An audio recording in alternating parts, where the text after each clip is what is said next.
Welcome by my YouTube channel always new. कैसे हैं आप लोग? आशा करते हैं कि स्वस्थ होंगे, अच्छे होंगे और मन लगा करके पढ़ रहे होंगे।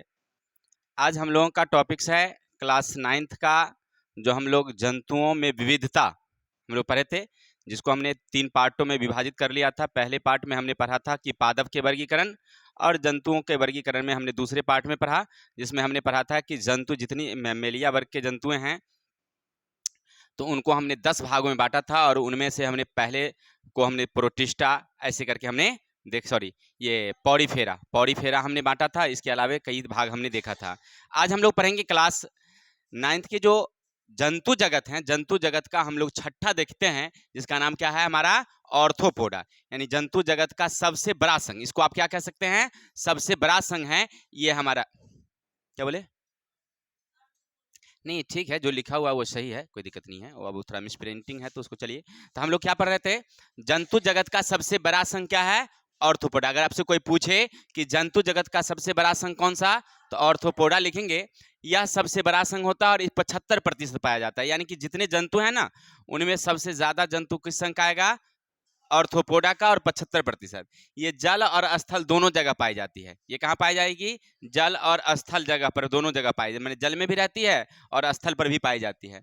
इनमें मजबूत संघित उपांग होते हैं, यानी कि टंगड़ी जिसको कहते हैं आप, टंगड़ी कहिए यानी कि पैर कहिए, तो पैर भी इनमें क्या पाई जाती है? थोड़ी सी मजबूत पाई जाती है, यानी कि ये चलने में सहायक होते हैं।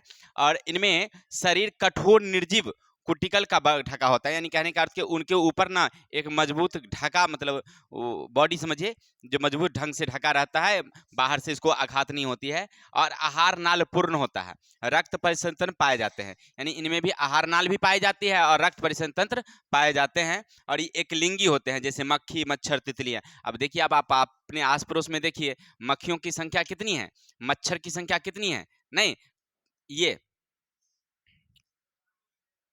कुछ रहते हैं, कुछ ऐसे इसके और उदाहरण हैं, ऐसा नहीं कि यही है, इनके और सारे उदाहरण हैं जो पानी में भी रहती है। इसीलिए तो हम लोग पढ़ रहे थे कि जितने जंतु जगत है ना, उनमें सबसे बड़ा संघ कौन? ऑर्थोपोडा है। आपके बगल में चींटी देख रहे हैं, वो ऑर्थोपोडा संघ के आते हैं।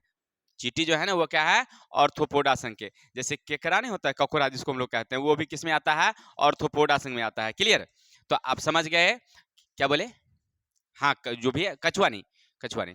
तो आर्थ्रोपोडा संघ में समझ गए कि वैसे जंतु जिनमें क्या होंगे? मजबूत उपांग होंगे, बाह्य कंकाल तंत्र होगा एकदम कठोर वाला, उपांग रहते हैं। इसके बाद उनके पैर मजबूत रहते हैं, और ये जल और थल दोनों जगह पाई जाती है। इनमें आहार नाल और रक्त परिसंचरण पाए जाते हैं। चलिए, अगला हमारा है जिनका नाम है मोलस्का। अगला क्या हमारा है? मोलस्का है कि मोलस्का संघ के जो जंतु हैं उनकी क्या क्या विशेषता होती है। तो याद रखेंगे, सबसे पहले हमारे याद रखेंगे, मोलस्का संघ के जो जंतु हैं, इनका शरीर अखंडित और द्विपार्श्वक होते हैं। शरीर कैसा होता है? अखंडित और द्विपार्श्वक, यानी कहने का अर्थ है कि इनके बॉडी पर ना आपको ऐसे ऐसे निशान, धारी धारी जैसी संरचना दिखाई पड़ेगी। इनके शरीर कोमल झिल्ली से ढका रहता है। इनका शरीर जो होता है ना, वह कैसा होता है? कोमल झिल्ली से, यानी जो बॉडी है, पूरा शरीर एक झिल्ली से ढका रहता है। और इन्हें हृदय आवरण भी रहता है, यानी इनका हृदय जो है वो एक, मतलब बेस में बना रहता है, उसके ऊपर एक आवरण बना रहता है। रक्त परिसंचरण खुला होता है, लेकिन रक्त परिसंचरण खुला होता है, मैंने हम लोगों में रक्त परिसंचरण खुला हुआ नहीं है, मैंने बाहर में रक्त नहीं निकल रहा है, अंदर में नस है, नस के माध्यम से बह रहा है, नहीं बह रहा है, रक्त है, लेकिन उसमें रक्त परिसंचरण खुला हुआ है।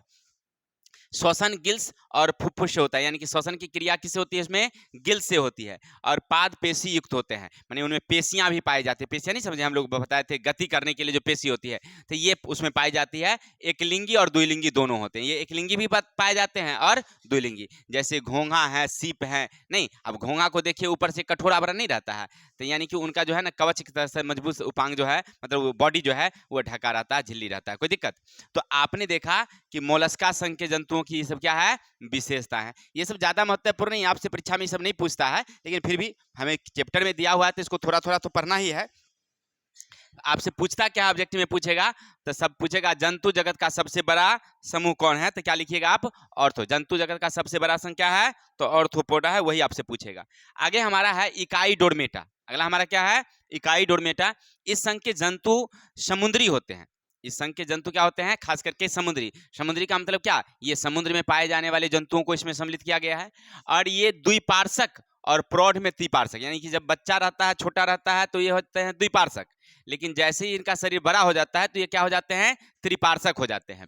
और इन्हें कहीं कहीं पर ना इनके शरीर पर ना कांटा पाया जाता है, यानी कि बॉडी के ऊपर ना एक कांटे कांटे जैसी संरचना पाई जाती है और देह गुहा विकसित होती है। देह गुहा विकसित होने का मतलब है कि इनके शरीर में ना अंदर में खाली जगह पाए जाते हैं और ये प्रचलन में सहायक होते हैं, माने कहने का अर्थ है ये चलने में सहायक होते हैं और ये एक लिंगी होते हैं, जैसे तारा मछली, समुद्री खीरा। अब समुद्री, आप पाठ्य पुस्तक में देखिए समुद्री खीरा है, फोटो दिखाया गया है, तो देखिएगा तो उसमें लगेगा कि पूरे बॉडी पर ना कांटा कांटा जैसा बना हुआ, नहीं, यानी कहने का अर्थ है कि उन पर कहीं कहीं पर क्या निकले हुए हैं, कांटे, और ये चलने में सहायक होते हैं। सबसे बड़ी बात क्या है, ये चलने में सहायक होते हैं, एक जगह से दूसरी जगह ये उपांग पैर की सहायता से जा सकते हैं। तो इकाई डोरमेटा हमने देखा, हाँ समुद्री मछली है, वो क्या है, तारा मछली कहिए, समुद्री मछली कहिए, नहीं, ये सब है। आगे हमारा है प्रोटोकॉर्डेटा। क्या हमारा है, 9वां नंबर प्रोटोकॉर्डेटा। इसमें तंत्रिका रज्जु पाई जाती है। तंत्रिका रज्जु का मतलब क्या समझे कि इनमें ना वही हम जो पढ़े थे तंत्रिका तंत्र जिसको कहते, जिसमें जैसे ही चोट लगती है तुरंत हमें एहसास होती है, ये तंत्र किसमें पाया जाता है, तो प्रोटोकॉर्डेटा में। ये द्विपार्श्वक सममित के पाए जाते हैं, यानी कि उनको काटिएगा तो 2 बराबर भागों में बढ़ जाएंगे। इनमें वास्तविक देह गुहा पाई जाती है और क्लोन द्वारा, यानी इनमें सांस लेने की प्रक्रिया होती है। ठीक है, तो ये सब ज्यादा महत्वपूर्ण है, आगे हम जो पढ़ेंगे ना उनमें ज्यादा महत्वपूर्ण है। अगला हमारा है कॉर्डेटा। ये जल स्थल दोनों जगह पाई जाती है, इसमें पृष्ठ रज्जु पाई जाती है। यानी हमारा जो है 10वां नंबर का क्या है, जिसको हम लोग कहते हैं कौन सी, कॉर्डेटा। ये जल स्थल दोनों जगह पाई जाती है, ये खोखला तंत्र का रज्जु पाए जाते हैं, रुधिर संचरण पाए जाते हैं, माने इनमें भी रुधिर पर। और देखिए सबसे महत्वपूर्ण क्या है हमें, उपसंग वर्टिब्रेटा, यानी कि अभी जो आपने देखा कॉर्डेटा, इसी कॉर्डेटा को ना फिर से कितने भागों में बांट दिया गया है, 5 भागों में, जो हमारे लिए महत्वपूर्ण है और यहाँ से आपकी परीक्षा में बहुत क्वेश्चन आएंगे और बहुत सारी बातें रहेगी। ठीक है, अब यहाँ से हम ध्यान से पढ़ते हैं। देखिए क्या कहता है कि उपसंग वर्टिब्रेटा के जितने जंतु हैं, इस समूह के सभी जंतुओं में अस्थियां पाई जाती है। अस्थियां माने समझ रहे हैं ना, कि उनके शरीर में ना क्या पाई जाएगी, हड्डियां पाई जाती है। दूसरा है इस संघ के जंतु में मस्तिष्क जटिल होते हैं, माने अभी जो हम पढ़ेंगे अब जितने जंतु की बात, उन सब में क्या होता है, मस्तिष्क जो है क्या होते हैं, जटिल होते हैं। और इस विशेष प्रकार के संवेदी अंग होते हैं। संवेदी अंग का मतलब तंत्र का तंत्र इनमें विकसित रहता है, तो इसीलिए इसको कहते हैं विशेष प्रकार के संवेदी अंग इनमें रहती है। क्लियर, तो आपने पढ़ा कि उपसंग वर्टिब्रेटा के कुछ विशेषताएं इस प्रकार हैं, जिनमें सबसे प्रमुख पर आता है कौन हमारा, तब मत्स्य। याद रखेंगे सबसे प्रमुख पर कौन आता है हमारा, मत्स्य आता है। अब देखिए मत्स्य मतलब समझ गया ना, मछली। इनमें क्या कौन आएंगे, जितनी मछलियां हैं ना इस संघ में आएंगे। इस संघ में सब मछलियां, आप जो भी मछलियां खाते हैं वो सब इसी में आता है। इनका शरीर कैसा होता है मछली का, धारा रेखीय होता है। क्यों धारा रेखीय होता है, तो चलने में मदद करती है, नहीं उसको तैरने में मदद कर, क्योंकि अगर मान लीजिए कि शरीर इतना चौड़ा हो जाए, आप पानी में चलिएगा नहीं, तब क्या होगा कि आपको अंदर पानी में चलने नहीं देगा, रोकेगा, पानी नहीं रोकेगा। लेकिन नोक जैसा बनल रहेगा, तब पानी को चिरते जाइएगा, पानी दोनों तरफ अपने ऑटोमेटिक हटते जाएगी, नहीं हो जाएगी। तो इसीलिए उसका शरीर कैसा होता है, धारा रेखीय। पहली बात समझ गए कि मछलियों का शरीर कैसा। दूसरा हमारा है इनका शरीर सल्क से ढकी होती है। सल्क समझ रहे हैं ना, चिमटा। सल्क का मतलब क्या, चिमटा। उनका शरीर कैसा रहता है, चिमटा से ढका रहता है। देखेंगे मछली उछली के ऊपर में, और जिस पर मछली में चिमटा नहीं रहती है ना, उसमें एक चिपचिपा दरौ रहता है जो सड़ने से बचाती है। जैसे हम लोग पानी में काम करते हैं ज्यादा समय तक, तो हाथ कैसा हो जाता है, पूरा उजला होता है, भात जैसा हो जाता, नहीं हो जाता है। अब समझिए कि आप अगर 1 घंटे 2 घंटे काम किए तब पूरा हाथ कैसा हो गया। अब मछली तो सारी लाइफ उसी में रहती है, तो फिर उसका मांस क्यों नहीं सड़ता है, नहीं पानी में ऐसा, क्योंकि उसके ऊपर ना एक सल्क लगी रहती है जो उसको सड़ने से क्या करती है, बचाती है। और इसी तरह से उनके ऊपर ना, जैसे नहीं अगर सल्क है, जो बहुत सारी मछलियां हैं जिसके ऊपर सल्क नहीं है, तो उसमें चिपचिपा द्रव रहता है एक तरह से, मतलब एक पदार्थ जो उसको ना पानी से सड़ने से क्या करती है, रोकती है, नहीं रोकती है। चलिए, तो आपने समझा कि उसके ऊपर में क्या रहती है, तैरने के लिए पूंछ और पंख होते हैं।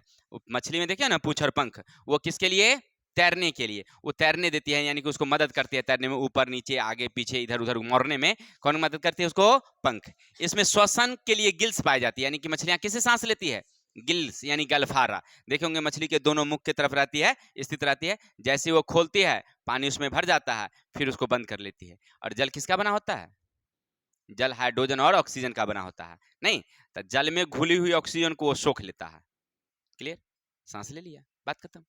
ऑक्सीजन उसको चाहिए ना जी सांस लेने के लिए, तो ऑक्सीजन कहां से लेता है वो, ठीक है। चलते हैं, और उनमें बेसम जो होते हैं, हृदय बेसम कितने? 2 होते हैं। हम लोगों का हृदय 4 बेसमों का होता है, लेकिन मछली का हृदय बेसम कितने का होता है? 2 होता है। अर्थात समझ गए वो कि उनके बेसम कितने होते हैं हृदय में? 2। और ये अनियतापी होते हैं, जल में अंडे देते हैं। यानी अनियतापी का मतलब है कि इनके शरीर का तापमान बढ़ता है और घटता है। अनियतापी का मतलब शरीर का तापमान बढ़ना और घटना। जैसे हम लोगों का है, हम लोगों का शरीर का तापमान बढ़ता है, घटता है, नहीं घटता है, लेकिन उनको भी ऐसे ही होता है। कुछ ऐसे हैं जो नियतापी होते हैं, उनको कोई ताप से मतलब नहीं रहता, एक रंग का रहता है, और ये जल में अंडे देते हैं। यानी कहने का अर्थ है निषेचन की क्रिया है ना, जो शरीर से बाहर होती है। निषेचन की क्रिया कहाँ होती है? शरीर से बाहर होती है। कोई दिक्कत? तो आपने पढ़ा मत्स्य के बारे में, आपके ने किसके बारे में पढ़ा? मत्स्य के बारे में। तो इनका शरीर कैसा? धारारेखी है। शरीर पर क्या होती है? सल्क पाई जाती है। इनके लिए पंख पूंछ होते हैं जो तैरने में मदद करती है। ये गिल्स शासन के लिए गिल्स होता है, गलफारा होता है। ये हृदय 2 बेसम के बने होते हैं। उनके ये अनियतापी होते हैं, और ठीक है। और एक और बात, इनका शरीर ना बहुत हल्का होता है, ब्लबर रहता है। उसके अंदर में ना गैस मैंने हवा भरल रहता है शरीर में। देखिएगा बड़ा बड़ा मछली काटिएगा ना, तो उसमें इतने को फूक का सन के निकलेगा, देखेंगे उजला रंग का, ठीक है ना। वो क्या होता है उसमें? ब्लबर उसको कह सकते हैं आप, जो उसको ना क्या करती है? हल्का बने रहती है, तैरने में मदद करती है। क्लियर? तो हमने पढ़ा वर्टिब्रेटा के पहले जंतु मत्स्य। नहीं, इसके हृदय कितने बेसम के? 2। सांस लेने के लिए किसका उपयोग? गिल्स का। ये सब पूछेंगे, ठीक है। चलते हैं, दूसरा हमारा है एम्फीबिया। दूसरा हमारा क्या है? एम्फीबिया। एम्फीबिया को हम लोग हिंदी में बोलते हैं उभयचर।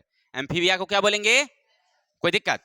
अब देखिए, ये जल स्थल दोनों जगह पाए जाते हैं। नाम से ही पता चल रहा है उभयचर, माने दोनों जगह। ये जल में भी पाए जाएंगे और स्थल में भी। जैसे मेढक की बात आप की, तो मेढक देखे हैं ना, पानी में भी रहता है ना जी। मेढक कभी देखे हैं? मेढक खाए हैं कि नहीं खाए हैं आप लोग? नहीं खाए हैं? अरे भाई, बंगाल और में सब खाता है। वहां जाइएगा बंगाल में, तो वहां पर ना एक मेढक टांग के रखेगा, टंगरी बांध करके, है ना। उसके पेट पर लिखा रहेगा 25 रुपया।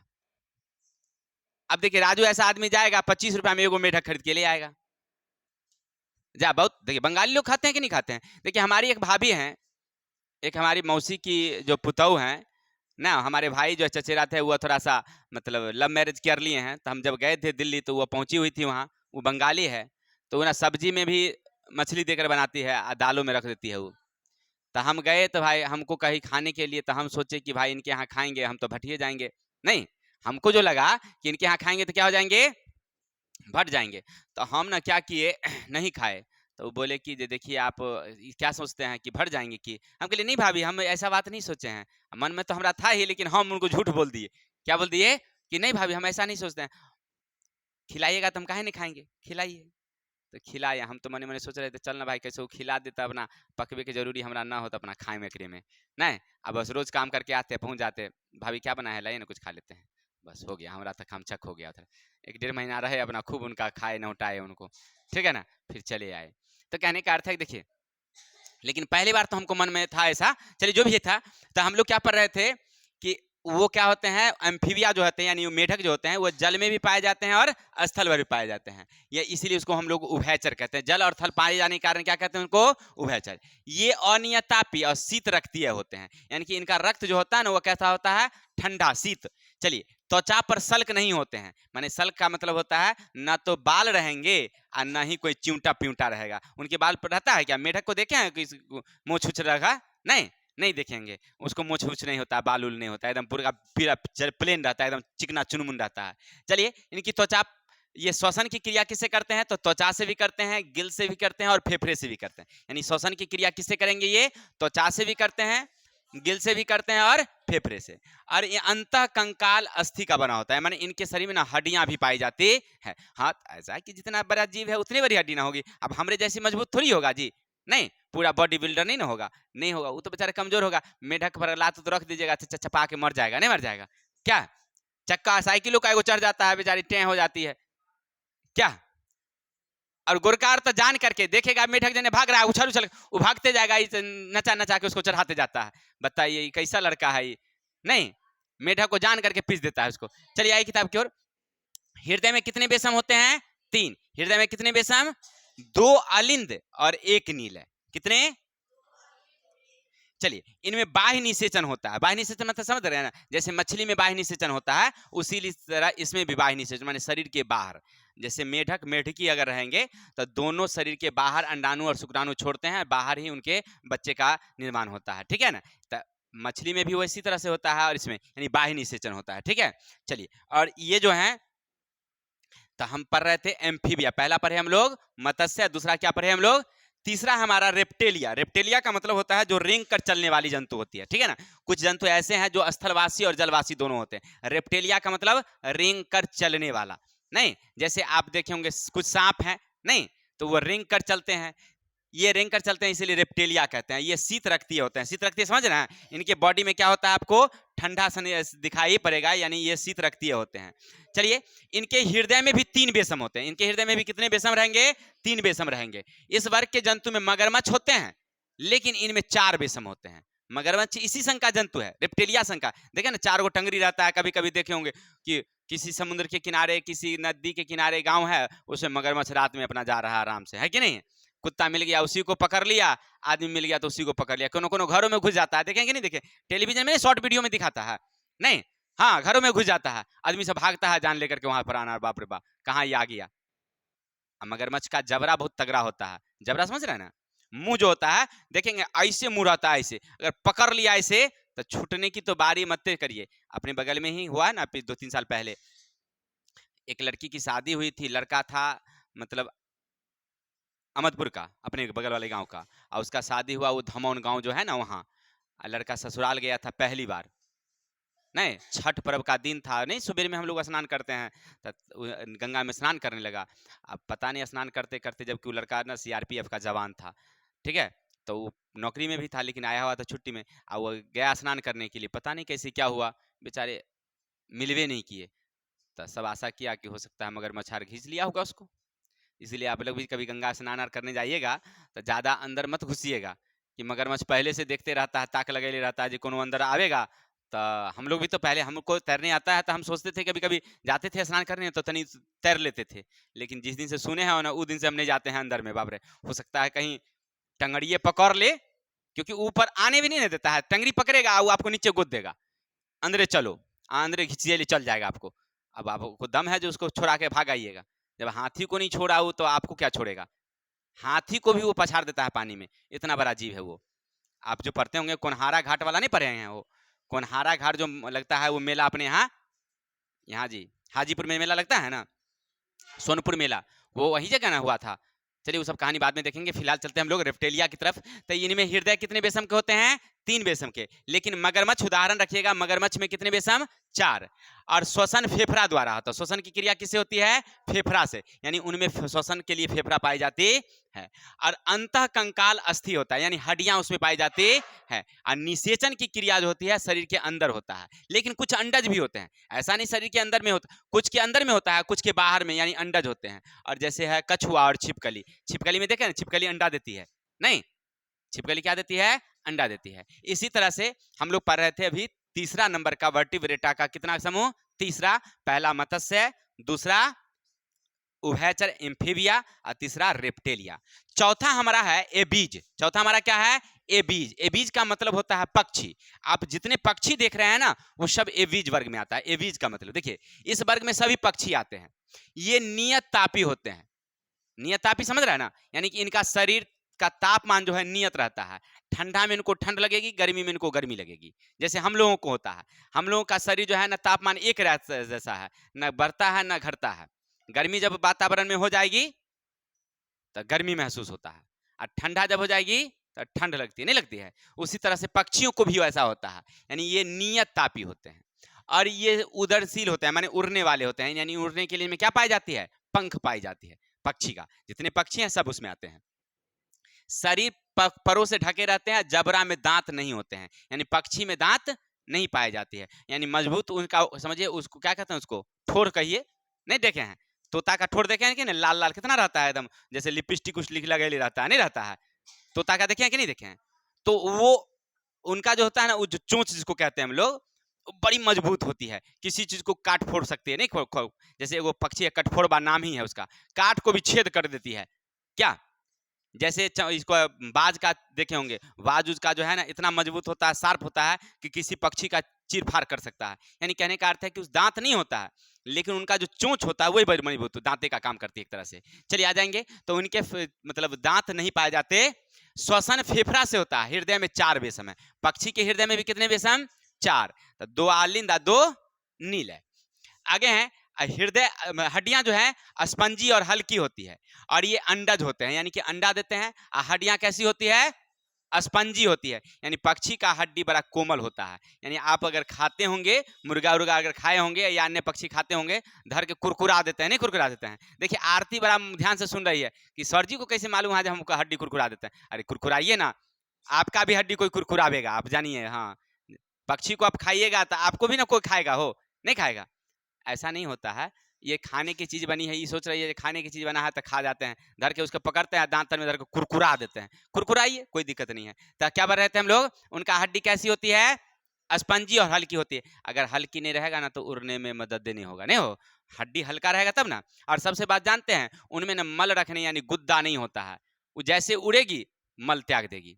मल माने पखाना। पक्षी जो है ना जैसे बैठेगी अब बस पुछ से निकाल देगी, अब तब उड़ेगी। यानी कहने का अर्थ है कि उनका शरीर कैसा रहता है? हल्का रहता है, तब ना उड़ने में मदद करती है क्या। चलिए आगे चल रहे थे। इनमें कबूतर है, मोर है, बाकी जितनी पक्षियां हैं, हंसने की बात नहीं है, सही बता रहे हैं। तो चलिए आगे हैं। आगे हमारा है मैमेलिया यानी स्तनी। इसको क्या बोलेंगे हम लोग? मैमेलिया। ये हमारा लास्ट है। ये जंतु जगत के जितने समूह हैं उसमें कौन है? ये मैमेलिया। अब इस संघ का भी जंतु बहुत ज्यादा है। देखिए ये नियतापी होते हैं, यानी इनका शरीर का तापमान निश्चित रहता है, ना ज्यादा कमता है ना ही बढ़ता। हाँ, इसमें एक ऊंट आता है जिनका ताप निश्चित मतलब उसका तो एक अलग ही है, समझिए। वो तापमान को बढ़ा भी सकता है और घटा भी सकता है। माने अगर वातावरण का तापमान बढ़ गया ना, मान लीजिए वातावरण का तापमान अगर 45 डिग्री हो जाए तो अपनी बॉडी का टेम्परेचर 45 कर लेता है। अगर तापमान अगर 20 हो जाए तो घटा के 20 कर लेता है। लेकिन हम लोगों में नहीं होता, हम लोग जैसे हैं भाई रे वैसे रहेगा नहीं। तो कहने का अर्थ है कि वो क्या होते हैं? नियत तापी होते हैं। किस वर्ग के? तो मैमेलिया यानी स्तनी। त्वचा पर रोम और बाल होते हैं, यानी हम लोगों के त्वचा पर क्या है? बाल है। अब इस पर देख रहे हैं तो आपको बाल दिखाई नहीं पड़ रहा होगा, नहीं, लेकिन फिर भी रहते हैं, है ना। आप अगर ध्यान से देखिएगा तो आपको दिखाई पड़ेंगे, नहीं और नहीं होगा तो उसके बाद बाही वाला निकालिए, सीना निकालिए, नहीं पैर वाला निकालिए, उसमें आपको छोटे छोटे महीन महीन बाल दिखाई पड़ते हैं, नहीं। और उसके ऊपर में तो कितने कितने वो झोटा देखबे करते हैं, नहीं। त्वचा पर क्या पाए जाते हैं? बाल पाए जाते हैं। इनमें स्तन पाए जाते हैं। स्तन जितने भी पशु है ना, इनमें क्या पाए जाते हैं? स्तन पाए जाते हैं। और ये शिशु के लिए दुग्ध ग्रंथि होती है, यानी कि जो बच्चे जन्म लेते हैं ना उनको दूध पिलाने के लिए उसमें दूध ग्रंथियां पाई जाती है। चलिए आगे हैं। श्वसन फेफड़ा द्वारा होता है, यानी हम लोग सांस किसके द्वारा लेते हैं? फेफड़ा से लेते हैं। और हृदय कितने बेसम के हैं? 4। हमारा हृदय कितने बेसम के? हृदय में कितने घर? 4 घर है, यानी 4 गो घर है, 4 आदमी को हम रख सकते हैं हृदय में। अरे नहीं रे, रखने का जगह नहीं, उसमें खून रहता है भाई, नहीं। अब देखिए अनुष्का हंस रही है, नहीं बात सही बता रहे हैं। चलिए आगे चलते हैं। तो इसमें अंतः निषेचन होता है। अंतः निषेचन माने जीव शरीर के अंदर, मादा शरीर के अंदर में निषेचन की क्रिया होती है, नहीं होती है। जैसे जनन जो है वो मादा करती है, जैसे गाय में होती है, नहीं होती है। सांड और गाय में किसमें निषेचन? तो गाय में। इसी तरह से देखिए और जानवरों में देखिए तो सब मादा शरीर के अंदर में निषेचन की क्रियाएं होती है। निषेचन जब हो जाता है, जब बच्चा पूर्ण हो जाता है, तब वह बाहर आता है। इसमें आते हैं कौन कौन? तो मनुष्य और गाय। इसी तरह से और सारे कुत्ते बिल्ली बकरियां जितने भी है ना सब आते हैं। तो आपने अभी तक देखा उपसंग वर्टिब्रेटा के कितने? 5। पहला मत्स्य, दूसरा एम्फीबिया, तीसरा रेप्टेलिया, चौथा एबीज, पांचवा मैमेलिया। ठीक है, कोई दिक्कत? चलिए तो आपने हमारे वीडियो से अगर कुछ सीखा हो तो हमारे चैनल को लाइक सब्सक्राइब और कमेंट करेंगे, शेयर भी कर देंगे, शेयर करना नहीं भूलिएगा।